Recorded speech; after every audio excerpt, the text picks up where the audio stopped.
Photo, Stacie Wheeler Yesterday was a busy day for the Dodgers. Along with trading for an old friend, which Dustin wrote about here, they managed to agree to one-year deals with each of their 7 arbitration-eligible players prior to the deadline. The Dodgers reached agreements with 7 arb-eligible players: Pedro Baez, Joc Fields, Yimi Garcia, Enrique Hernandez, Joc Pederson, Taylor and Corey Seager, J.P. Hoornstra, @Hoornstra, January 11, 2019. Pedro Baez. The Dodgers and Baez agreed on a one-year, $2.1 million contract for next season. He first became arb-eligible last season and received $1.5 million in 2018. Coming off a rough finish to 2017, Baez became arguably the most dependable Dodger reliever last season, posting a 2.88 arb, 3.16 FIP over 56 and a third innings. Baez raised his strikeout rate from 22.9% to 26.2% while dropping his walk rate from 10.4% to 9.7%. Perhaps more importantly, after allowing 9 homers in 64 innings in 2017, Baez allowed only 4 last season. He figures to be one of the main bridges to Kenley Jansen in 2019.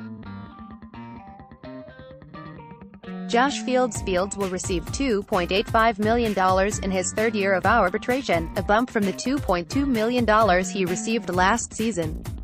This is also a slight increase from MLBTR's projection of $2.8 million. Fields missed a good chunk of last season with a shoulder injury. When he was healthy, Fields saw declines in his walk and strikeout rates and allowed 4 dongs in 41 innings. A healthy Fields could be a boost to the bullpen and give the Dodgers another quality arm. Yimi Garcia. In perhaps the most surprising tender, Garcia and the Dodgers agreed on a contract worth $710,000 in his first year of arbitration. Garcia threw 22 and a third innings last season after throwing only 8.1 in the previous 2 seasons, due to Tommy John surgery. He struggled last season, posting a 5.64 ERA, 6.34 FIP and allowing the third most home runs among Dodger relievers last year, only behind Jansen and Caleb Ferguson despite pitching less than half as many innings as either of them. Enrique Hernandez Kk figures to play a big role in 2019, and he'll receive $3.725 million in his second year of arbitration, up from $1.6 million last season. Hernandez's best tool is his versatility, but he could end up being a close to everyday second baseman next season. Hernandez was essentially an everyday player last season, as his 462 plate appearances were the 6th most on the team. He responded by donging 21 times and posted the 4th best strikeout rate among Dodgers with 50 or more plate appearances, 16.9%. He played every position except catcher and showed he can hit right-handed pitching as well, or even better, than left-handed pitching. Joc Pederson also had a bounce-back offensive season, and with the losses of Yasiel Puig and Matt Kemp, figures to play a huge role in the outfield this season. Pederson received $5 million after making $2.6 million last season.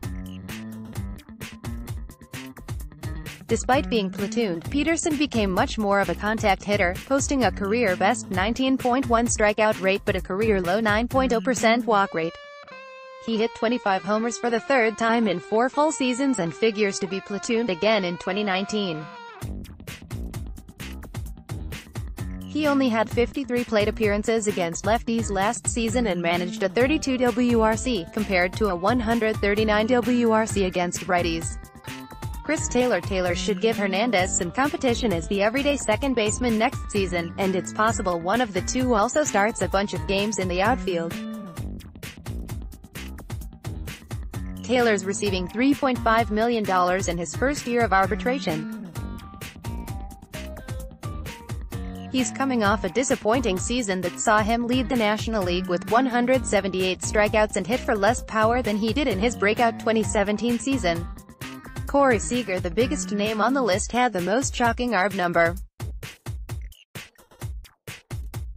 Seager missed most of 2017 after undergoing Tommy John surgery, but will receive $4 million in his first arbitration season after MLBTR projected $2.6 million.